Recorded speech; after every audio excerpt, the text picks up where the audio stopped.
Baik, rekan-rekan wartawan, Assalamualaikum warahmatullahi wabarakatuh. Waalaikumsalam warahmatullahi wabarakatuh. Selamat siang, Om Swastiastu, Namo Buddhaya, Salam Kebajikan. Saya Kapolda Jawa Tengah hari ini akan rilis terkait ungkap kasus dugaan tindak pidana pembunuhan berencana dan berantai. Jadi yang disertai dengan pencurian pemberatan yang terhitung mulai tanggal 8 setelah gelar perkara sudah kita bisa ungkap dan tetapkan tersangka. Jadi pembunuhan berencana yang disertai dengan pencurian pemberatan ini dilakukan oleh seorang atas nama Sumani yang sampai sekarang belum bisa diambil keterangannya karena yang bersangkutan sakit.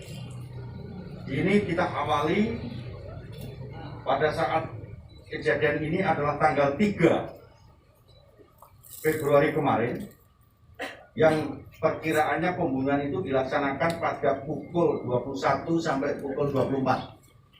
Saya ulangi, tersangka belum kita mintain keterangan, tetapi kita bisa menetapkan bahwa saudara Tsunami adalah seorang tersangka tunggal. Ini kita lakukan karena dalam 184 KUHP tidak perlu keterangan tersangka, tetapi hasil saintifik identifikasi telah membuktikan cukup bukti yang bersangkutan sebagai tersangka. Awal mulanya adalah berangkat dari TKP, di mana korban sebanyak 4 orang, ada ayahnya, ada istrinya, ada anaknya, dan ada cucunya. Yang 1 hari 1 malam itu meninggal di TKP di rumah. Dari berangkat olah TKP ditemukan ada gelas, di mana gelas itu ada sidik jari. Kemudian tim lapor dan identifikasi mengambil sidik jari itu. Kemudian dengan saintifik identifikasi yang kita punyai, benar match sidik jari itu mengarah ke seorang tamu yang bernama Sumani. Kita kembangkan lagi dari TKP itu, ya, kita tarik CCTV. Jadi dari jam J hari H tanggal 5 itu diketahui dari beberapa keterangan saksi dan CCTV, kendaraan yang dipakai pelaku berikut pakaiannya match. Ada seorang saksi yang menyaksikan bahwa kendaraan itu parkir di rumahnya, kemudian pakaian yang digunakan dan helm yang digunakan sama persis dengan waktu kejadian hasil otopsi mayat oleh Bidokes Polda Jawa Tengah, bahwa matinya korban diakibatkan benda tumpul dan benda tajam sekitar diperkirakan mati jam 21 sampai jam 24. Kemudian dari TKP diberangkatkan hasil otopsi meninggalnya korban akibat senjata tajam dan tumpul. Kita kembangkan, mengerucut, kita lakukan penggeledahan di rumah tersangka, ditemukan arit sebagai alat. Di Pak. Di arit.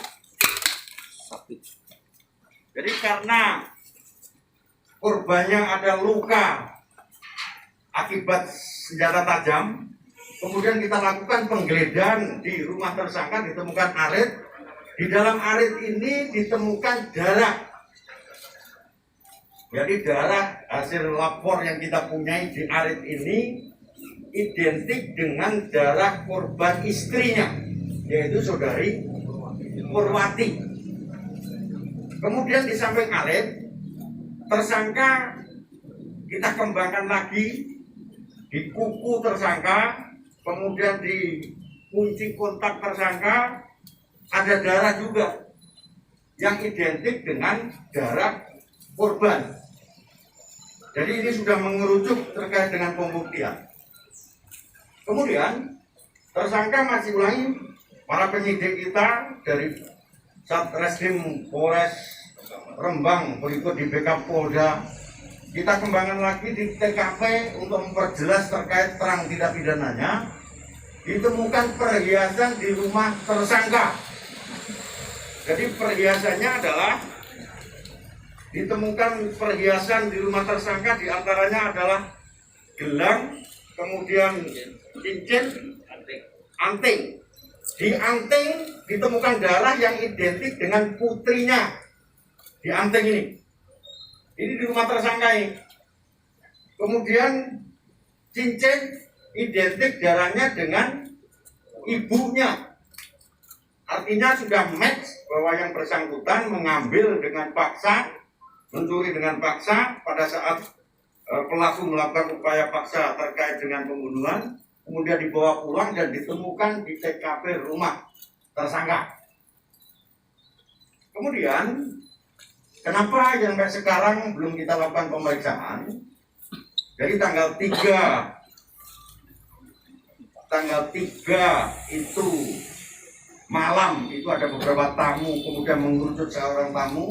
Tanggal 4 seorang saksi jam 6.00 itu berangkat ke rumahnya, diketahui banyak mayat atau keluarganya sudah meninggal. Kemudian tanggal 5 kita lakukan pengembangan. Pada saat tanggal 5 bahwa gelas identik, rupanya tersangka sudah merasa bahwa dia nanti akan ditangkap, sehingga berupaya untuk bunuh diri. Entah bunuh diri apa enggak, yang jelas keterangan medis dari dokter, keterangan medis dari dokter rumah sakit kita mengatakan bahwa yang bersangkutan belum diperiksa karena mengandung pestisida di ginjalnya. Sampai sekarang masih belum bisa kita mintain keterangan. Jadi keterangan dari dokter yang bersangkutan belum dilakukan pemeriksaan karena mungkin berupaya untuk bunuh diri. Sampai sekarang masih dirawat di rumah sakit tersangkanya. Tetapi kita penyidik sudah bisa menetapkan tersangka berdasarkan persesuaian bukti, barang bukti dan petunjuk yang menguatkan dengan beberapa keterangan ahli, baik surat maupun keterangan ahli kita lapor dan di Polda Jawa Tengah. Demikian rekan-rekan sekalian bahwa terkait dengan kasus tindak pidana pembunuhan berencana disertai dengan benturan kekerasan ini bisa kita ungkap pada saat ini.